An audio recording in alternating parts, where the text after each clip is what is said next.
helping people cope with and overcome life's challenges. This is Life Transformations with Michael Hart, Canadian certified counselor and award-winning psychotherapist. I want to thank you for being with us on this episode of the Life Transformation Show. Today's show is titled The 5 Dangers of the Good Child. And I'll be using the biblical parable of the prodigal son to talk about 5 dangers that good children in families are prone to. In the biblical parable of the prodigal son, the spotlight shines so brightly on the rebellious son that we tend to focus our attention primarily on him and forget the other son in the parable. A plethora of sermons have been preached on the rebellious son, but sermons about the good son are few in comparison. In today's show, we will be focusing our attention on the good son as we discuss the topic, the 5 dangers of the good child. While I fully understand that this story has a deeper spiritual meaning about the forgiving nature of God, we rob the story of its richness if we look at it solely through spiritual lenses and fail to see the psychological implications and the family dynamics that are at play. Today we will be exploring the psychological implications and the family dynamics at play in this story as we highlight the 5 dangers of the good child. We see these dynamics at play in today's families with similar structure. That is, where there are parents, a rebellious child, and a child who follows all the rules. As we will learn from this podcast, this kind of family dynamics set up pitfalls for all the parties involved. For those of you who are not familiar with the story, it can be summarized as follows. A rich man had 2 sons. The younger of the 2 sons came to him and demanded his share of the inheritance while the father was still alive. The father obliged and gave him his share of the estate. With his newfound wealth, the younger son leaves his home and the family business and takes off to a faraway land where he squanders the money, partying and having a great time. When he experiences severe hardship, he decides that he needs to swallow his pride, go back home, and beg his father to forgive him. While he was walking up the road to the father's house, maybe with great trepidation, the father sees him afar off and runs to meet him. The son began his prepared repentance speech, but the father interrupted him by telling his servants to prepare a celebration to welcome his son home. The older son, the good son, while working tirelessly out in the field that day, heard the music and asked a co-worker, "What is this celebration all about?" When he heard that his father had ordered a celebration to welcome home his wayward brother, he was furious and refused to be part of the celebration. When his absence from the celebration became conspicuous, the father went out in the field to plead with him to come in. The good son in anger said, "All these years I have been slaving for you and never disobeyed your orders, yet you never gave me even a young goat so I could celebrate with my friends. But when this son of yours, who has squandered your property with prostitutes, comes home, you kill the fatted calf for him."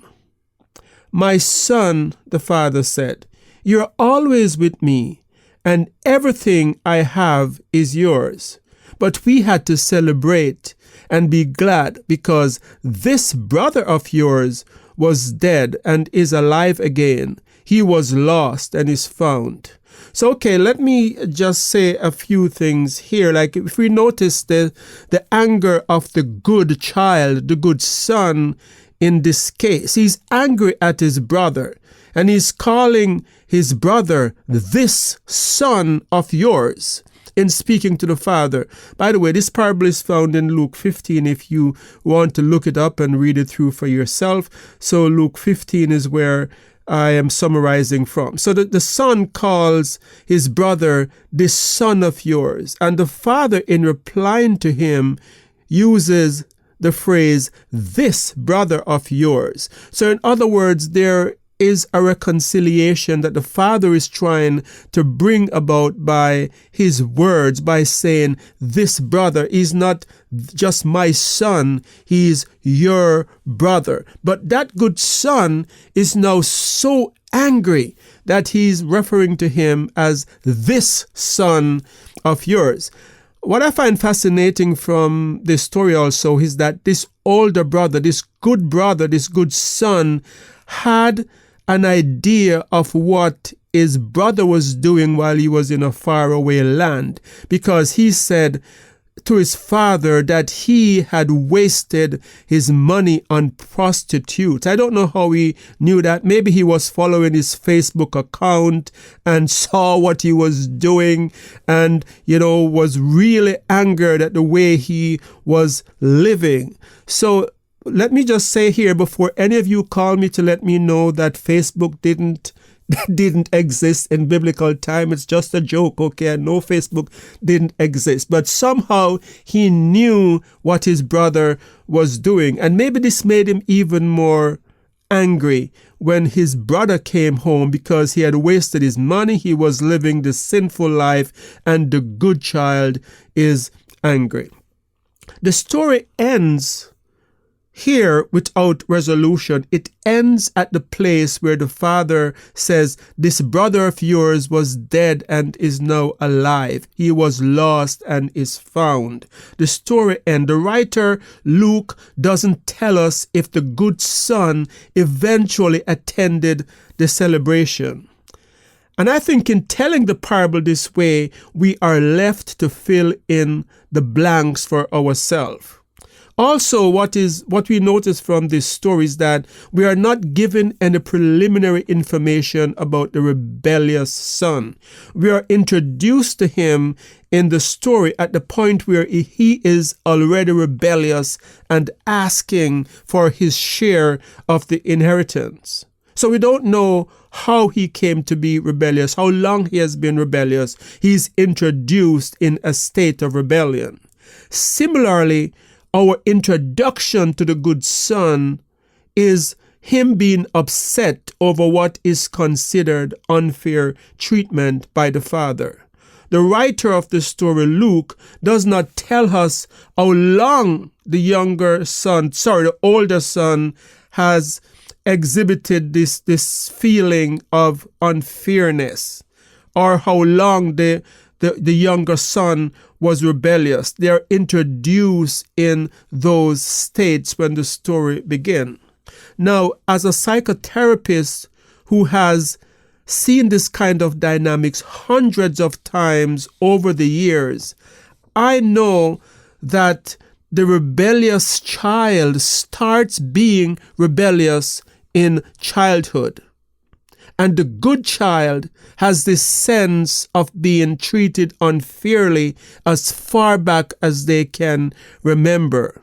So it is very unlikely that these traits would not have been present in the family dynamics of the prodigal son even before the story began.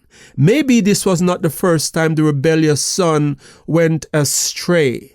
Perhaps the anger showed by the good son is representative of years of frustration, of watching his younger brother act out and watching him getting the father's attention and the father's love and being frustrated by the rebelliousness of his younger brother. Maybe this is a familiar feeling to you listening to my voice today. Maybe you are the good child in a family system, and you have this brother or this sister who is always acting out, who is partying while you are studying and going through university, who the parents are always sending money to a faraway country to rescue him or her from his misdeeds. And maybe you are frustrated with the way things have played out in your family, and you have been the good child. Maybe you're a parent or parents who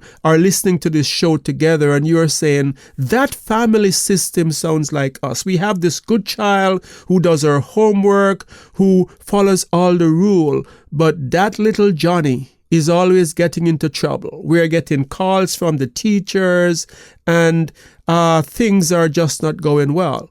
Or maybe you are now an adult who was a good child in your childhood. Or maybe you were a rebellious child and now you're an adult and you are seeing some of the consequences of your rebellious ways. But in this story today, what I want to do is to focus on the 5 main points that I will explore. 5 main points, the 5 dangers of the good child. And if you're a good child in a family system, if maybe you have grown up in that system, it's important for you to listen to these 5 pitfalls, these 5 dangers, because if these dangers are not heeded, they will affect your life adversely, and the consequences of them will affect your health, they will affect your relationship, and they will lead to bitterness and unhappiness in life. If you're a parent,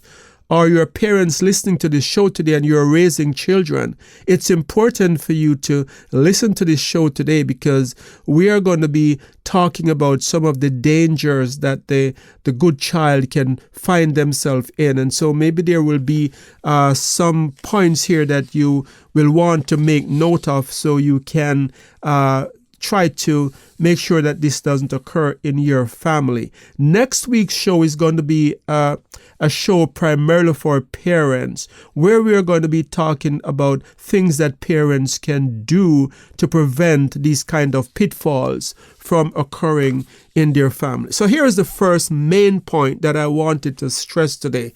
The first main point is that the good child may develop approval addiction. The good child in a family system who always follow the rules and gets approval as a result of that may develop this dependence on approval, what we call approval addiction.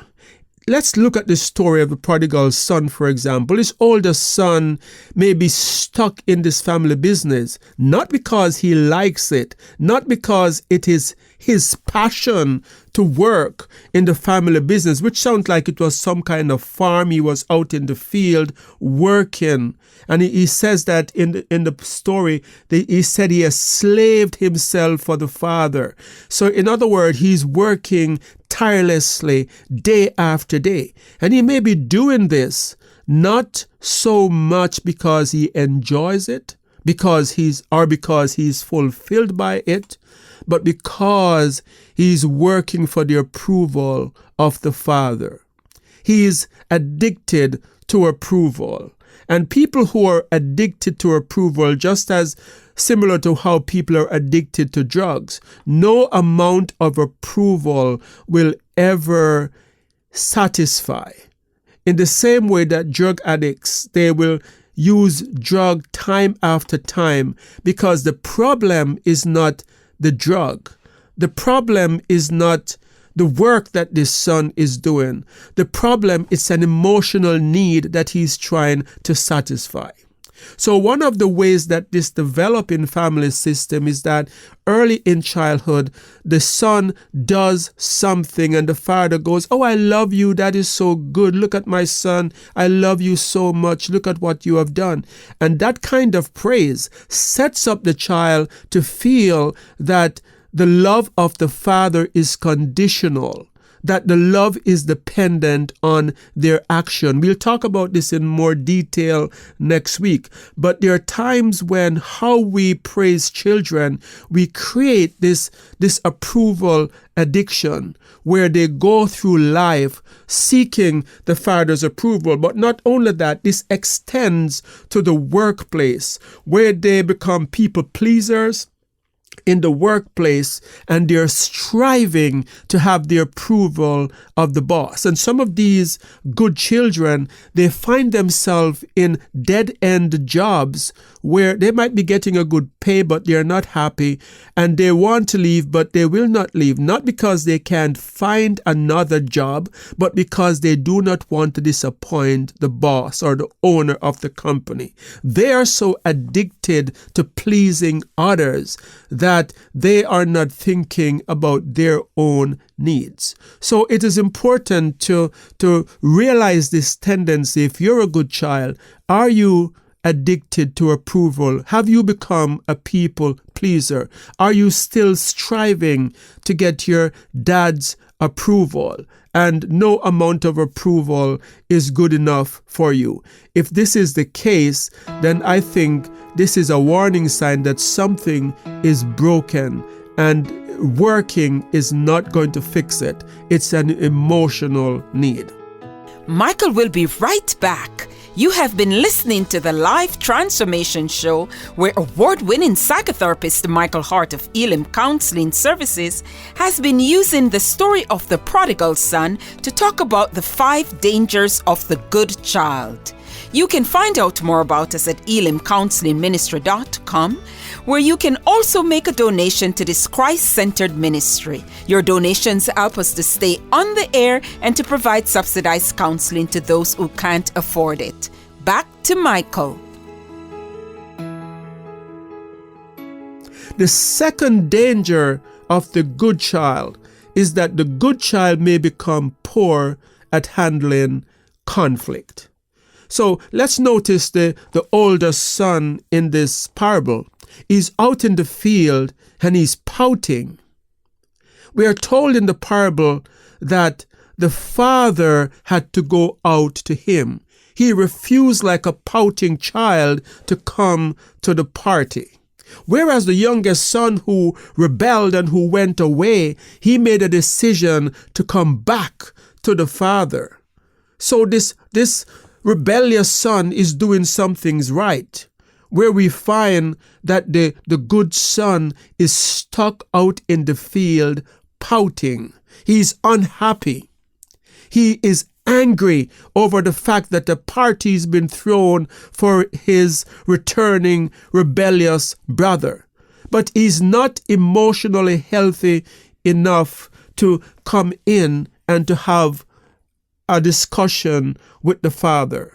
Luke tells us the father went out to him, and we miss that detail when we read the story quickly. But look at it again. It is the father who went out in the field to meet him. So we have the rebellious son coming home and the father meeting him halfway. But we have the good son making no motion towards coming towards the father, but being stuck out in the field pouting, and the father had to go out to meet him. When good children are caught in this dynamic where they're poor at handling conflict, this wreaks havoc in romantic relationships because they're not good at expressing how they really feel.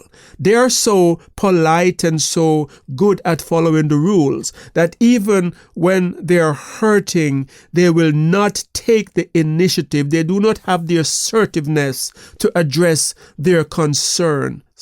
So we see this in the good child in the parable. The third point that I want to, the third pitfall or the third danger of the good child is that good children or a good child may become emotionally distant. And we see this in the story, that he's out of touch with his emotions. If we look at Luke 15 verse 26 to 31, it reads as follows. So he that's a good son, he called one of the servants and asked him what was going on. So think about this. Think about this. He is the son. He is the owner of the business. He's the son to the owner of the business. And he is so out of touch with what's going on in his family that he's asking a servant, what is this party about? The Expositor's Bible Commentary says, quote, in view of the dialogue in verse 26 to 31, his absence showed his distant relationship with his family, unquote. So this good son is out of touch. He's distant. He's emotionally distant from his family members. He's very good at doing the work that needs to be done. He's very good at following the rules. But in that interpersonal relationship, there is something missing. There is something lacking. And the servants know more about what is going on. Good children often suppress their true emotions. Something happens in the family system earlier on in life that lets them know that they cannot push the boundaries, that they cannot be angry, that they cannot express their true emotions, that they have to smile and jump through hoops to get approval. And so many of these good children are super achievers, but they're hurting emotionally because they haven't learned how to express themselves. And they become closed off emotionally, and they are emotionally distant. And so a lot of these children, they develop psychosomatic illnesses later on in life, that is illnesses that doctors can't find anything physically wrong. And this is due to suppressed emotions that they have suppressed all these years. The fourth point I would like to stress today is that the good child becomes self-made martyrs, or good children become self-made martyrs. So let us look at Luke 15, 29 to 30, and let us look at what the good son said in that case. But he answered the father, look, all these years I have been slaving for you and never disobeyed your orders. Yet you never gave me even a young goat so I could celebrate with my friends. So the question I am asking here is that why is he slaving all these years for his father if he doesn't want to do it? He's an adult. The younger son is able to go away to a faraway country. Why is it that he is angry at the father for slaving away in the family business? He's doing this of his own volition, but yet he's angry. And the other point is, did he ever ask the father for a goat? He's saying, I have slaved for you all these years and you never gave me a goat to celebrate with my friends. And he's saying this in reference because the father had given the order for the fatted calf to be killed and have a feast and be used in a feast to welcome home the younger son. Had he ever expressed his needs to the father? So people who are self-made martyrs, good children who become self-made martyrs, they will slave away themselves at work, taking on every project, never saying no, never saying I am swamped. They take on more and more, and then they have sleeping disorders, they have anxiety and panic attack, they have hypertension, headache, ulcers, and they're suffering because they cannot say no to others. And so if you're a good child, it's important for you to realize that this is destroying your life. It's okay to express assertiveness, to say no, to put proper boundaries with others, because if you don't, what is happening is that you're suppressing your true emotion and you're putting yourself at risk for all kinds of physical and psychological ailments. And the fifth point that I want to speak about today is that the The good child lacks individuality and creativity. This good son says, I have slaved for you in this family business. He's doing what the father did. He's just following the footsteps of the father. But does he want to work in that family business, or is he doing it to get approval? From the story, it seems he's doing it to get approval. Good children haven't learned to be creative and to think outside of the box because they have been good at following the rules as they are laid out. They're not good at taking initiative. They will function well in a structured environment where the rules are laid out for them, but they're not good at taking their own initiative. Jesus was not a good child in that respect. I'm not saying Jesus was rebellious, so please don't call me and say I'm saying Jesus was rebellious. But if we read Luke 2 verse 42 to 49, we see that even at 12 years old, Jesus slipped away from his parent and was doing what he wanted to do. He was in the temple with the teachers, asking them questions, and he was so, thinking outside the box that his family even forgot that he was left behind. And it was 3 days later that they realized that Jesus was missing from the group of people that they were traveling with. And in verse 49, when they found him and say, I'll read a little bit before that. So when they saw him, they were amazed, and his mother said to him, Son, why have you done this to us? Look, your father and I have sought you anxiously. And he said to them, Why did you seek me? Did you not know that I must be about my father's business? Now, a child in today who does that would be grounded for a week, and their cell phones would be taken away, and they would be in big trouble. But I think that Jesus is not being mischievous here. He is following his desire. There is a passion he has inside of him to hear the teaching and the word, and he's going after it. So in later life, Jesus shows this individuality by not being stuck in the family business of carpentry and by not being stuck in the schools of the rabbis of the day. He followed his individuality and he pursued his passion. So I'm quickly out of time today. I want to remind you that next week we'll be looking at 5 points to parents that parents must keep in mind to avoid their children developing these 5 wounds, these 5 dangers that I talk about today. So I want to thank you so much for being with us on this episode of the Life Transformation Show. I want to remind you that we are a not-for-profit organization that depends on your support to stay on the air, to provide podcasts like these, but also to provide subsidized counseling for those who need it but might not be able to afford it. I also want to remind you that we are a full-fledged mental health facility that provides professional counseling from a Christian perspective. So we have trained psychotherapists on staff who is able to help you with just about any mental health need. So if you know someone who is in need of help, do not hesitate to get in touch with us. We also want to remind you of our YouTube channel where we have almost 300 podcasts like this one to help you with whatever it is that you are struggling through. Many of our clients get that initial help by listening to our podcast, and then they reach out to us when they feel stuck and need more help to go further. So if you haven't checked out our YouTube as yet, please go to our website, elimcounselingministry.com. Elim is spelled E-L-I-M, counseling with words ministry.com, and go to our YouTube channel. Also remember to subscribe. So until next time, this is your host, Michael Hart of Elim Counselling Services, praying that God would bless you in all your relationships and to keep you sound in mind and pure in heart.